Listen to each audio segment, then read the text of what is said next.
ঠিক আছে? তাহলে চলো না। অবশ্যই, কেন যাব না? কারণ সুযোগ তো বারবার আসে না। সরো পা সরো। কিন্তু হ্যাঁ, কি একটু আমাকে ভালো করে আদর এমন আদর করবো যা তুমি কল্পনাও করতে পারবে না। কি হলো? এসো, কষ্ট হচ্ছে না তো? আসছি।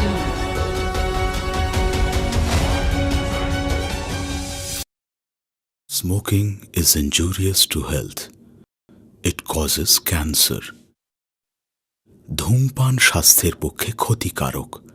ধূমপান ক্যান্সারের কারণ। তুমি এত চিন্তা কেন করছো? আর এক জায়গায় যাওয়ার সময় এমন করবো? দেখো, তুমি কলকাতা যাচ্ছ, ফিরতে তো অনেক দেরি হবে। আর আমি একা একা তোমাকে ছাড়া কিভাবে থাকি বলো? আমার না তোমাকে ছাড়া এক বিন্দু থাকতে আমার ভালো লাগে না। আমার কি মনে হয় জানো? মনে হয় কি আমরা দুজন স্বামী স্ত্রী সারাক্ষণ একসাথে শুয়ে থাকি, গল্প করি, রোমান্টিক কথা বলি, আনন্দ ফুর্তি এনজয় সবকিছু করি। আমার ভালো লাগে না তোমাকে ছাড়া। দেখো না প্লিজ, তুমি যেও না। অনেক ভালোবাসি, কিন্তু ব্যবসা না করলে তো পেটে ভাত জুটবে না। আচ্ছা ঠিক আছে, বুঝতে পারছি, কিন্তু এখন যেও না প্লিজ, একটু থেকে যাও না। ট্রেন আসার সময় হয়ে গেছে, আর তাছাড়া আমার পার্টনারও ফোন করে বলে দিয়েছে আমি আজকে আসছি। আর যদি আমি আজকে না যাই তাহলে তো মায়ের ডেলিভারি গুলো দিতে পারবো না সময় মতো, বুঝছো না?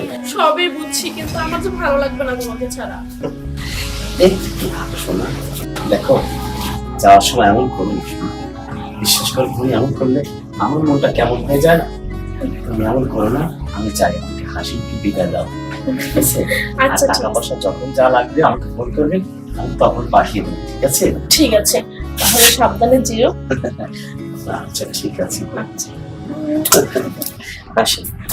যাও। বেঈমান, প্রতারক, ছলনাময়। কেন সোনা? আমি তোমার সাথে কি ছলনা করেছি? কি ছাড়ো। ব্যাপারে কি করেছি? কি ছলনা করেছো? হ্যাঁ, কি প্রতারণা করেছো? কেন? তুমি তো বলেছো আমি যখন তোমার কাছে না থাকি, তোমার স্বামীর কাছে যখন তুমি থাকো, তখন নাকি তোমার স্বামীকে আমার মনে হয়। তোমার স্বামীর বুকে যখন মাথা রাখো, তখন সেটা তোমার স্বামীর বুকে না, আমার বুকে মাথা রাখো। হ্যাঁ, আর এখন কি দেখলামটা কি? তোমার স্বামীর বুকে মাথা রেখে কি সুন্দর করে বলছো যেও না, থাকো। তাহলে তুমি আমার সাথে কি করেছো? তুমি প্রতারণা করেছো না? ছলনা করেছো না?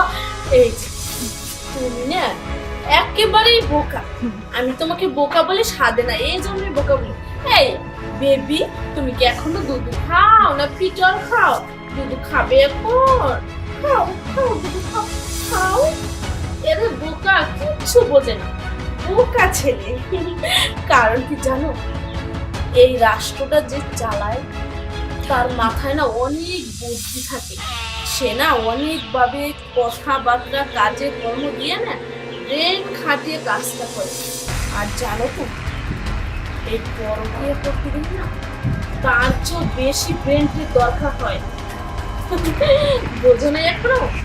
আমি আমার স্বামীর সাথে অভিনয় করেছি, যাতে উনি বুঝতে পারে যে আমার ওয়াইফ আমাকে এতটা ভালোবাসে, এতটা কেয়ার করে, তাহলে তো মনে কোনো সন্দেহ করবে না। আর যদি ওনাকে আমি বলি এই তুমি যাও যাও কলকাতা যাও, ব্যবসায় যাও, দোকানে যাও, হাটে যাও, বাজার দেখো, তো মনে মনে ভাববে আসলে তো আমার ওয়াইফকে আমাকে দেখতে পারে না, হয়তো বা সহ্যও করতে পারে না, কিছু না কিছু আছে ওর ভিতরে। বুঝতে পেরেছো এবার? হ্যাঁ সোনা আমার, আমি তো বুঝতে পেরেছি, কিন্তু না জেনে একটু বলে ফেলেছি অনেক কিছু। তুমি কিছু মনে করো না সোনা। আচ্ছা ঠিক আছে, কিছুই মনে করো না, কারণ তোমার তো মাঝে মাঝে একটু দুধু খাওয়া লাগে, তা না হলে তো তোমার ব্রেন ক্লিয়ার হয় না। তাহলে চলো না রুমে যাই। হ্যাঁ চলো, যেহেতু কলকাতা গিয়েছে আমরা ভিতরে যাই। ওটা না গো, আমার সামনে হচ্ছে কলকাতা, আমরা গোলটা তাহলে ভালোভাবেই দিতে পারবো। আসো আসো আসো। এসো আসবো না, এসো, এসো। আজকে তো একদম খালি মাঠে গোল দিব। দেখেছো কত পলিটিক্স করে আমি আমার স্বামীকে বিদায় জানালাম। আর তুমি না বলো কি সব। আসলে তুমি আসবে, তুমি আদর করবে, ভালোবাসবে, সবসময় আমি এটা নিয়েই তো চিন্তা করি।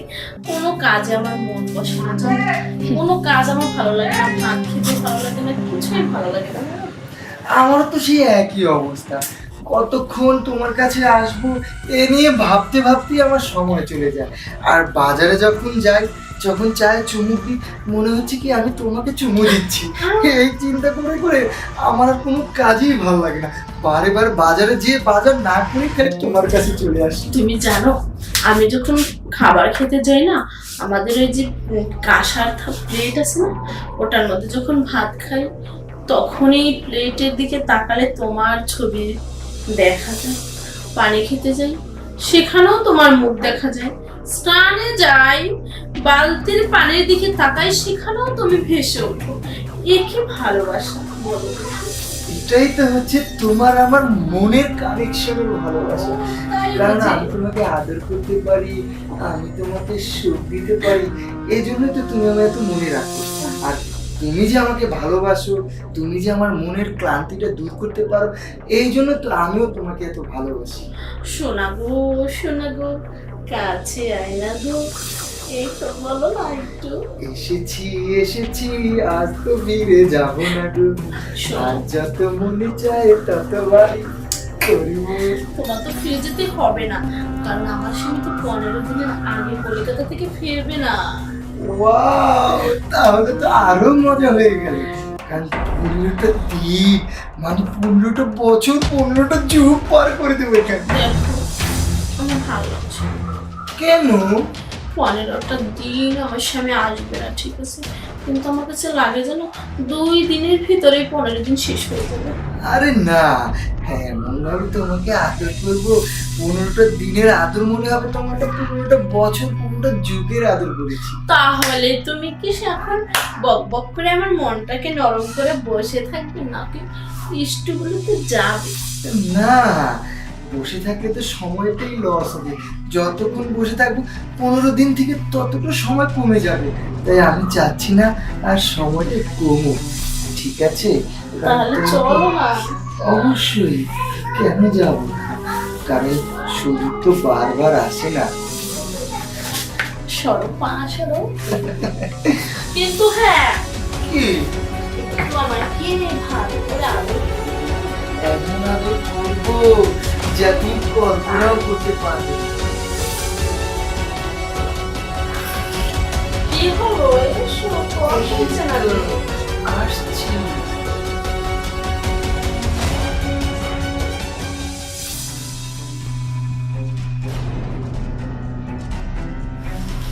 জানো তো, হ্যাঁ, অনেক ভালো লাগছে, অনেক।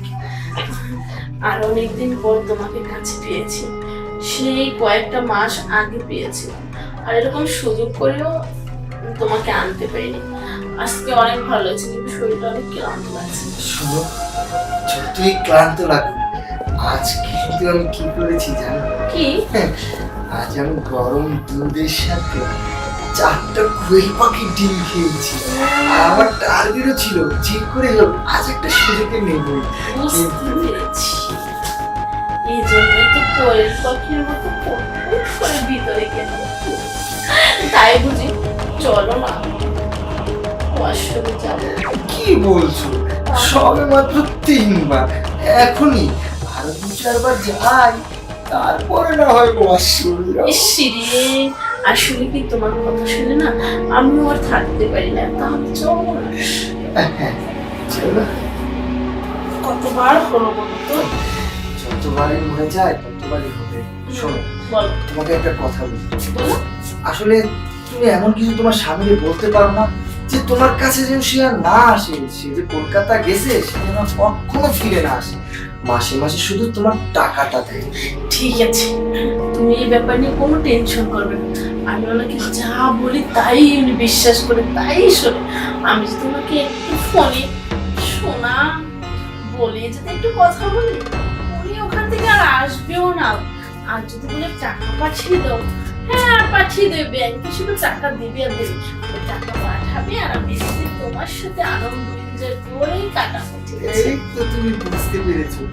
আমি এই জন্যই বলেছি ও যদি আসতে ঝামেলা হয়, এই জন্যই বলেছি তুমি এবার থেকে ফোনে এমন কিছু বলবে সে যেন কখনো ফিরে না আসে। টেনশন করো না, একটা বোকা বুঝতে বেবি,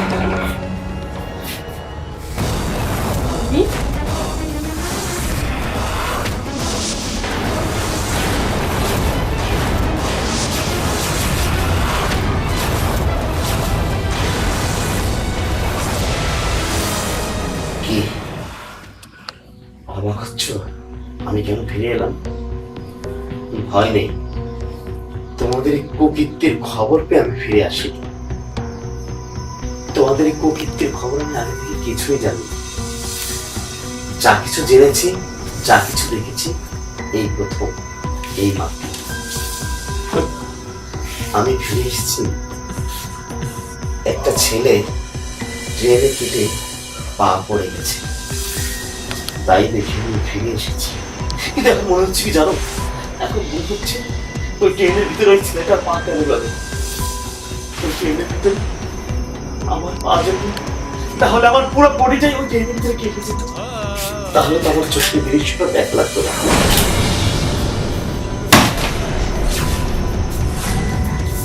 কি ভাবছ? ভয় পাচ্ছ? তুমিও ভয় পাচ্ছ? ভয় নেই, আমি তোমাকে ইচ্ছে করলে অনেক কিছু করতে পারি, কিছুই করবো না। কারণ কি জানো, বুদ্ধিমান লোকের রাগের অনেক দাম আছে, বুদ্ধিমান লোকের শক্তির অনেক দাম আছে।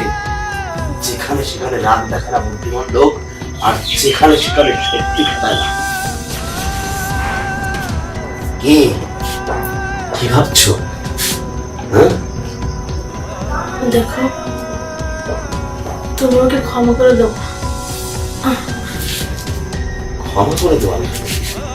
কেন ক্ষমা করে দেবো? কেন ক্ষমা করে দেবো?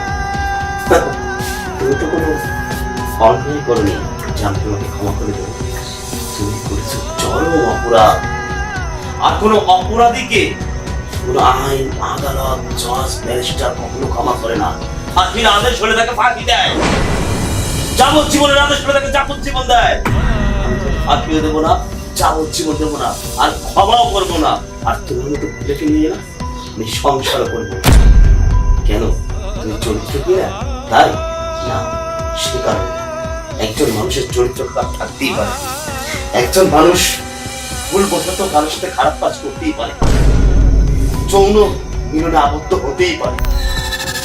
এটা হয়ে আসছে আর হতেও পারে, এটা স্বাভাবিক। কিন্তু যেদিন তার যৌবন থাকবে না, তার চেহারা থাকবে না, সেদিন ঠিক সে খারাপ কাজ থেকে ফিরে আসবেই। একটা কথা মনে রেখো,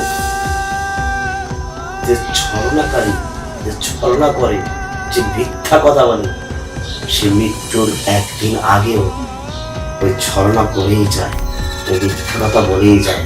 ওই খারাপ অভ্যাস থেকে সে কখনো বেরোতে পারে না।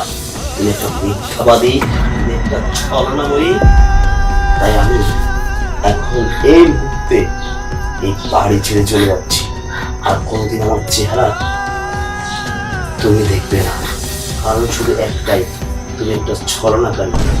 আর এটা চিরন্তন সত্য, কোনো ছলনাকারী কোনো দিনও শুধরায় না। লুচ্চা শুধরায়, বদমাইশ শুধরায়, চোর শুধরায়, ডাকাত শুধরায়, কিন্তু ছলনাকারী কখনো শুধরায় না। আর তাকে নিয়ে কখনো সংসার করা যায় না।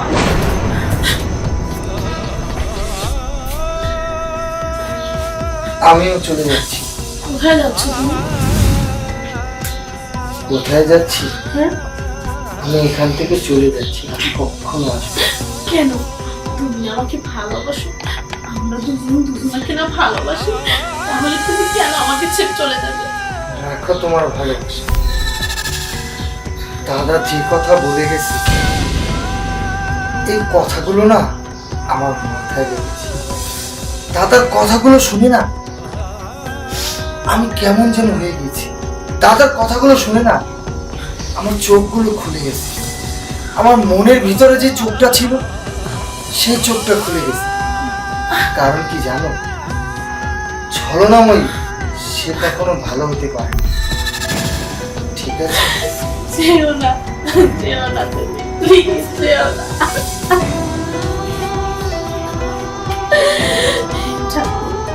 আমি কি বড় একটা ভুল করে ফেললাম ঠাকুর। আমার স্বামী থাকা সত্ত্বেও ঠাকুর আমি অন্য পরপুরুষের সাথে পরম বিয়ে করে এখন আমার স্বামী সংসার সব শেষ হয়ে গেল ঠাকুর। এখন আমি বেঁচে থেকে কি করবো ঠাকুর?